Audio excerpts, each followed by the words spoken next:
Būti krikščioniu – tai ne tik tikėti Jėzumi. Net velniai tik ir dreba. Taigi tikėjimas vienas savaime dar nėra išgelbėjimas. Tikėti nereiškia sekti. Jėzus sakė, imk savo kryžių ir sek mane. Biblija nėra skirta tik tam, kad ją tikėtume.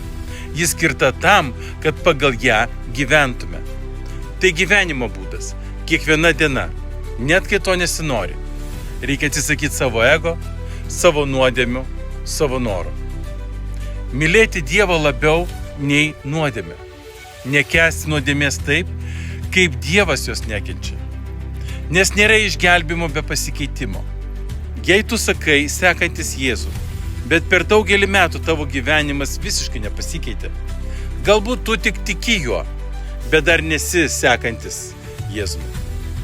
Ir dar, tu nesi išgelbėtas todėl, kad atidavė savo gyvenimą Dievui. Tu esi išgelbėtas todėl, kad Dievas atidavė savo gyvenimą už tave. Išgelbėjimas – tai ne tavo pastangos, tai jo malonė.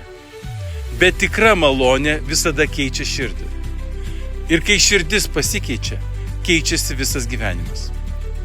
Jei šita žinutė palietė tave, pasidalink ją.